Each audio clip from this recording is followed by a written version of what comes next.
Bueno, yo de verdad la nota podría tener una excusa que se va, vamos a hablar de un tema puntual, pero la verdad que siempre disfruto hablando mucho con él, porque sabe mucho de política. Es lindo hablar en privado con él porque es un tipo profundo. Es más, yo siempre le cuestiono a él que no sé si es su imagen o su... O sea, la gente que no lo conoce tiene una mirada de él que es absolutamente ajena a la que tiene en la intimidad o en la relación humana. Muchas veces injustamente maltratado, como su compañero de camino Antonio Bonfatti. Está con nosotros el diputado provincial, ex ministro de Gobierno y ex secretario de Comunicación, Rubén Galassi. Y ex secretario general adjunto del PS, ¿no? O algo así. Sí, en el partido cumplí distintas funciones. Ahora, desde la renovación, voy a estar en la conducción nacional del partido como uno de los integrantes, acompañando a Mónica Fein. Voy a la primera pregunta. Algo hablábamos recién cuando te recibí. Digo, debe ser como rompepelota, permitime el término, que todo el tiempo vuelvan a decirles narcosocialistas. Debe afectarte en algo. Es muy dañino, digamos, que todo el tiempo, sobre todo cuando sale de boca de un presidente, ¿no? Sí, cargamos con ese estigma. Uno, después de tantos años, hemos procesado en parte esa terrible infamia, porque no es una acusación que te digan hiciste mal una calle y ahora hay baches. Y sobre todo es muy injusta porque es mentira. Entonces, que lo diga además un primer mandatario, con la irresponsabilidad con que viene actuando en muchas cuestiones, con la violencia que viene actuando.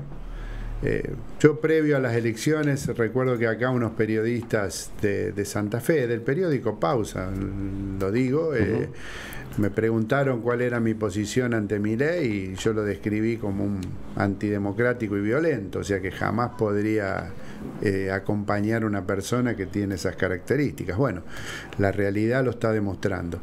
Pero digo, no conoce la ciudad de Rosario y estoy convencido que no conoce lo que significa el flagelo del narcotráfico. Entonces, cuando acusa al socialismo, actúa de mala fe. Pero Milei está en una batalla cultural y para él el socialismo representa muchas cosas. Representa la salud pública, la educación pública, representa no el Estado empresario que nosotros nunca hemos defendido, pero sí un Estado que pueda hacer equilibrio para que la sociedad se desarrolle. Entonces encuentra en estas cosas también una forma de descalificación y está en una batalla cultural que no tiene tiempos, a diferencia de la dirigencia política que transitó estos 40 años de lo que podemos denominar el consenso democrático, del 83 para acá.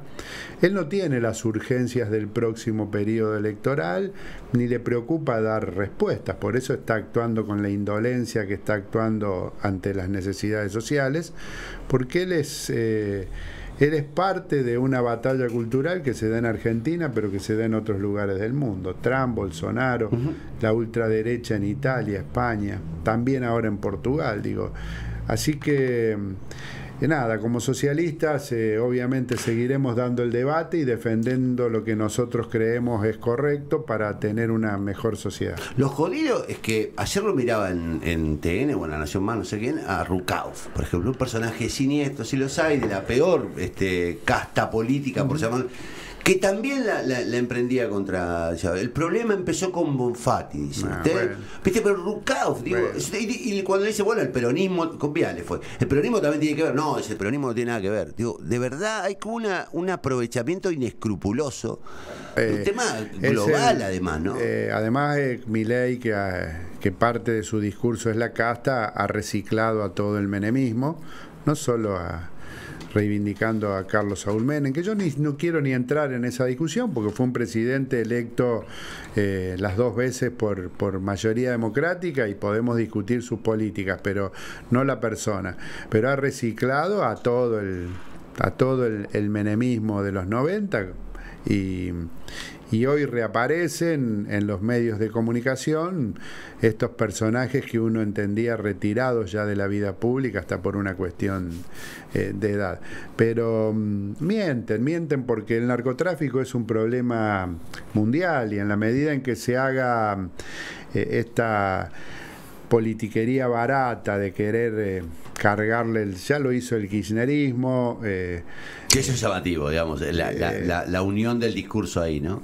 Pero digo, cuando en Ecuador, en Guayaquil concretamente, doy este ejemplo porque fue tan impactante las imágenes y la noticia circuló instantáneamente en el mundo, cuando copan el estudio de televisión que estaba saliendo en vivo y generan esa situación de terror en las calles de Guayaquil.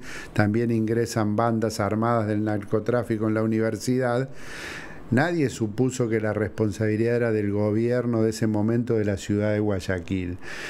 Paradójicamente, en Argentina es en el único caso en que al socialismo responsabilizan de un flagelo que es universal. Yo nunca lo he escuchado. En México han pasado gobiernos de todo tipo y nadie puntualiza la ideología del gobierno. En todo caso, la responsabilidad de un gobernante, que podemos discutir eso. Digo, en Italia, en Calabria, que es el puerto de ingreso de la droga a Europa, uno de los puertos, con Amberes, con Málaga en España o Cádiz. Digo, los que saben entienden que el narcotráfico hoy es un gran negocio internacional y que debe enfrentarse a esa escala internacional, ni siquiera nacional. Acá en Argentina seguimos echándole la culpa a un partido político, básicamente porque el gobierno nacional no se hace cargo del problema. Y redondeo: fronteras aéreas y terrestres lo debe cuidar el gobierno nacional. Los ríos, jurisdicción nacional. Aduana o migraciones, jurisdicción nacional. El lavado de dinero, jurisdicción nacional. Blanqueo de dinero, o sea que es parecido, sí. Pero digo, tiene distintas formas. Una es la unidad de información financiera y otra es la AFIP. Digo, todo nacional. Y además el combate, porque el narcotráfico no es un delito focalizado en un barrio, sino que la droga se produce en Bolivia, Perú, Paraguay, sur del Brasil, y viene a Argentina. Entonces necesariamente tienen que intervenir las fuerzas federales. ¿Dónde está el gobierno nacional? Hace años que lo reclamamos y ahora pareciera que se entiende. Hay algunas señales del Ministerio de Seguridad, pero contradictoriamente el presidente sale con esta barbaridad. Hablabas de dónde viene la droga, hacia dónde sale la droga. Hay un dato respecto a Rosario que muy poca gente le dice la gente: ¿por qué Rosario? Rosario debe ser uno de los puntos logísticos, geopolíticos, con mejores condiciones para la distribución de la droga. Digo, es una cosa que no tenemos nunca en cuenta, porque la gente dice, Rosario, pero Rosario, digo, tiene condiciones naturales y de infraestructura que pocas ciudades del país lo tienen. Creo que la única que la tiene. Es un puerto en donde convergen las rutas nacionales que vienen del norte, la 34 que viene desde que arranca en Salta y llega a la frontera con Bolivia, la 11 que llega a Paraguay, la hidrovía.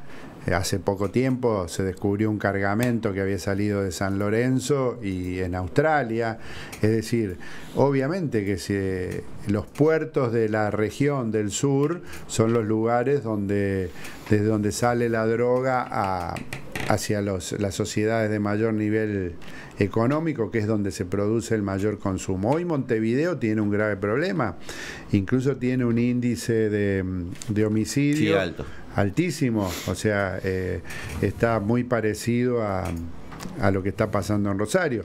El fenómeno de la violencia también, y en esto sí tenemos que aceptar que hay una violencia, porque también, y esto es la paradoja, al haber descabezado a las bandas, o sea, porque sus principales jefes, por acción de la policía y de la justicia provincial, hoy están presos, no tienen algunas condenas por narcotráfico, pero las condenas pesadas, las que los ha llevado a que la mayoría tenga incluso cadena perpetua, son por los homicidios, asociación ilícita, hechos que se juzgan en la justicia provincial, pero al estar preso también han entrado en una guerra, las segundas y terceras líneas, que es lo que genera la violencia. Pero sí, insisto, hay que enfocar el fenómeno a esa escala y también con políticas sociales. O sea, hoy con la situación económica a la que nos ha llevado el kirchnerismo y que Milei está agravando, bueno, genera una situación que es un polvorín. No quiere decir, y esto lo repito para ser claro, no hay que asociar pobreza con delincuencia, pero es innegable que si uno tiene miles de jóvenes en situación de pobreza extrema, sin educación, sin perspectiva de trabajo, con que un pequeño grupo caiga en las redes de estas bandas que le ofrecen dinero fácil, que le ofrecen una identidad fuerte por pertenecer a grupos, van a caer en los tentáculos de este flagelo. Un argumento, sobre todo en boca de opositores, durante estos días fue que esta reacción homicida de los grupos narcos fue la respuesta a una fotografía. La fotografía de el modo en el que se estaba haciendo una requisa en Piñero. ¿Qué te pasa cuando escuchas eso? No, que creo que hay una gran confusión. O sea, el tema es, primero, que la violencia de estas bandas no es desde hace una semana. La violencia de estas bandas hace años que viene sucediendo. Al exgobernador Bonfatti, 14 disparos, siempre digo, 3 ingresaron a su casa a 1,20 m, 1,40 m, 2 por la ventana, 1 por la puerta principal. O sea, podría haber terminado en un magnicidio, pero también la infamia política instaló y algo habrá hecho, o después, mucho peor, retiró la denuncia. Retiró la denuncia, cuando lo que el exgobernador Bonfatti, que nos hemos cansado de decirlo, pero en esto también, tanto algunos periodistas como la política dijeron retiró la denuncia, cuando en realidad lo que él no pudo hacer en un juicio es probar o identificar a quién le había disparado, como sucede en la mayoría de los casos con las víctimas. Difícilmente la víctima identifique quién es el agresor cuando se dan en estas condiciones. Pero digo, hubo atentados a magistrados, jueces, fiscales, bueno, al colectivo unos días antes. Yo creo que la comunicación, trátese de lo que se trate, no cambia la realidad. La comunicación en general instala una idea, pero las respuestas de estos grupos violentos se debe a que hay una persecución, de que están con cadena perpetua y que se le ha cortado las condiciones en que estaban en la cárcel. Nosotros sacamos una ley específica que Santa Fe no tenía y el ministro Cococcioni, obviamente por indicaciones del gobernador Puyaro, están actuando en consecuencia. Entonces, cuando estos delincuentes, asesinos, desde la cárcel ordenaban desde los homicidios hasta cómo seguir ampliando sus negocios y vivían con delivery, con televisor, como si estuvieran casi en un hotel 5 estrellas, le cortan esas cuestiones, obvio que generan reacción. Entonces no hay que discutir una foto, lo que hay que discutir es qué hacemos para cortar de cuajo el accionar de estas bandas que seguían organizando el delito desde las cárceles. Yo creo que estas personas que están detenidas tienen que tener lo indispensable para vivir, o sea, los alimentos indispensables, el cuidado sanitario y nada más, porque están ahí adentro, porque generaron violencia extrema. Bueno, pero ahí, Rubén, hay una discusión que merecemos darnos. Yo escuché y leo un montón de discursos del denominado pensamiento progresista, que insiste con esta historia de que da igual el delito, cuál fuera el delito, todos tienen el mismo derecho a resarcirse y a recuperarse. Una persona. No, pero eso es una primero que es una falacia. Yo no creo en la reinserción social de personajes que ordenan matar para sostener el negocio, o que ellos mismos han matado a otras personas. Ellos estos jefes son responsables de decenas de centenares de muertes que se han dado en los últimos años en Rosario. No estoy convencido, no hay ninguna posibilidad de que esa gente se regenere, y el único camino es que estén como ya están condenados en la cárcel mientras vivan. Y y tienen que estar, como dije, con las condiciones elementales para poder vivir. Mate cocido, un almuerzo, mate cocido, una cena, y si tienen algún problema de salud, la asistencia sanitaria.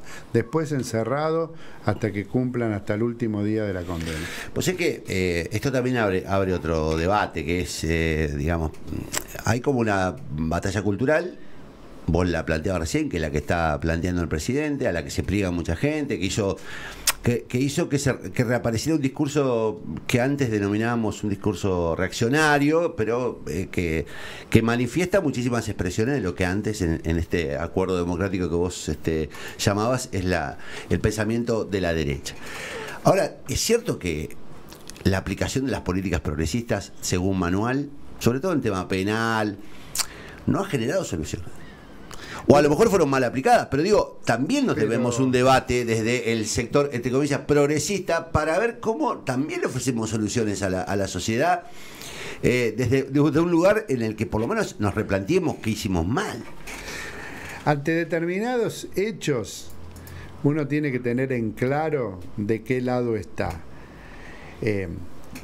Yo entiendo que un joven que comete un delito menor, sí, un hurto, obviamente, sí, tiene que brindársele todas las posibilidades de educación, posibilidad de trabajo, que de hecho sucede, pero diferenciemos a estos delincuentes que son organizadores de actividades delictivas que generan mucho daño a la sociedad, muertes entre ellos, muertes inocentes. Digo, hay un sector de la izquierda que está un poco desorientado, y yo no tengo nada que ver con ese pensamiento. Jamás es un grupo terrorista que asesinó de la manera más brutal a inocentes. Esto no tiene nada que ver con la posibilidad de que los palestinos puedan tener su Estado, pero no confundamos a un grupo terrorista con la aspiración legítima de un pueblo a tener su Estado. Entonces, acá hay una izquierda que detrás de su confrontación en Occidente contra Estados Unidos e Israel termina justificando el terrorismo. Y esto es lo mismo, en la idea de que uno debe aspirar a que las cárceles puedan resocializar, no podemos meter en la misma bolsa. Hay gente que el daño que le ha causado a la sociedad, la única respuesta que hay que darle es que esté en la cárcel hasta el último día de su vida. ¿Estás cómodo acompañando el gobierno de Puyaro? Totalmente. Para mí fue una gran alegría que Maxi sea gobernador, lo conozco desde hace muchos años. No fue como cuando ganó Hermes Wiener, porque por cuestiones afectivas y de historia y de recorrido no fue lo mismo, pero trabajamos muchos y muchas socialistas para conformar Unidos. Tuvimos que dar muchos debates porque la realidad después demostró, los 4 años de Perotti fueron también un desastre para la provincia en todo sentido, en seguridad, en educación, en infraestructura, no sé, muy pocas cosas creo que han quedado para rescatar en 4 años en donde el 90% fue todo para atrás. Así que sí, estoy conforme, estamos trabajando mucho en la legislatura para acompañar los cambios que necesita Santa Fe. Tenemos mayoría en ambas cámaras, el desafío es usar esa mayoría para también, además de dar respuesta a la coyuntura, construir los cambios estructurales que Santa Fe necesita desde hace muchos años. Yo ayer le decía a un dirigente radical, mirá, la primera vez en la historia que lo que antes era el Frente Progresista, ahora es Unidos para Cambiar Santa Fe, tiene la chance objetiva de hacer transformación, porque tiene, digamos, numéricamente chance, mayoría en ambas cámaras. Ahora, sin embargo, les toca una coyuntura tremenda, económica, de desequilibrios con nación, un presidente que está, digamos, emocionalmente irritable, y además despelote en Rosario, ¿no? Sí, o sea, la coyuntura nacional es terrible. Argentina necesitaba un cambio, lo hemos hablado, necesita modernizar su su legislación laboral, necesita reformular su estructura impositiva, necesita un plan de desarrollo que contemple a todas las regiones del país, necesita volver a tener un federalismo en serio, necesitaba imperiosamente salir del kirchnerismo, no solo por la corrupción, sino porque había llegado a un punto en el manejo de la economía que nos llevó en definitiva a la situación que hoy estamos, pero las propuestas que está haciendo este presidente en las formas y en el contenido, lejos de resolver, está agudizando los problemas, y otra vez Argentina está en las puertas de perder otra oportunidad, y sería otra vez lamentable porque el contexto es un contexto de más violencia, de más pobreza y de menos Estado presente real, digo, para resolver los problemas. Cuando digo Estado presente real, digo el que tiene que estar para la seguridad, el que tiene que estar para la educación, para la salud, para apalancar el desarrollo. Eso hoy está totalmente debilitado, y con un presidente que estoy convencido que no tiene conciencia del lugar en que está, se ha rodeado de un grupo de fanáticos y que creen que la política es TikTok y Twitter, y la verdad eso se lo van a tener que meter en el traste cuando en unos meses no podamos tener un país que salga a flote. Y si el país no sale a flote, la consecuencia lamentablemente va a ser más violencia. La última, Rubén, sos socialista, creo que desde el comienzo de tu actividad universitaria. Acompañaste a Hermes Wiener, acompañaste a Antonio Bonfatti, sos diputado, digo, tenés una larga... ¿Cómo ves al socialismo hoy, digamos, en el concierto de esta especie de desconfiguración de los partidos políticos? Digamos, ¿hacia dónde crees vos como dirigente que tiene que ir, digamos, el socialismo? El socialismo tiene que sostener los valores que ha sostenido siempre y que siguen más vigentes que nunca. La solidaridad, la honestidad en la gestión pública, y pugnar por una sociedad con un desarrollo que procure la igualdad. La igualdad no quiere decir que seamos todos lo mismo, sino que las condiciones del que menos tiene le permita vivir con dignidad, de que el piso para cualquier ser humano sea poder desarrollarse con dignidad él y su familia, y que en la comunidad vivamos en paz. Yo creo que el modelo actual, si tiene que dejar a 30, un 40% afuera, no le importa, y si hay uno que tiene más que 10 millones tampoco le importa. Nosotros creemos que vivir en comunidad implica eso, que el que menos tiene parta de un piso de acceso a la educación, a la salud, al trabajo, que le permita vivir con dignidad. Después, obviamente, las posibilidades de cada uno te van marcando un camino. Pero el socialismo sigue vigente, y la verdad, los ataques que hace el presidente, que obviamente no voy a ser tan presuntuoso de creer que lo hace al Partido Socialista, sino a lo que él ve que representa una idea de socialismo, creo que nos pone en el ring. Obviamente nosotros somos peso pluma contra un super peso pesado, pero estamos dispuestos a dar el debate. Y a sostenerlo durante el tiempo, porque digo, este es un momento de tormenta en el que todo lo que vos acabas de describir como principios del socialismo, de la socialdemocracia, está como puesto en duda por buena parte de la sociedad, ¿no? Sí, pero las sociedades en que hoy están bien justamente tienen estos valores. También han entendido que cualquier sociedad, podemos ir desde el sudeste asiático a los países nórdicos, digo, a los países del centro de Europa. Es decir, hay un equilibrio de poder y hay una presencia razonable del Estado. Los servicios públicos funcionan,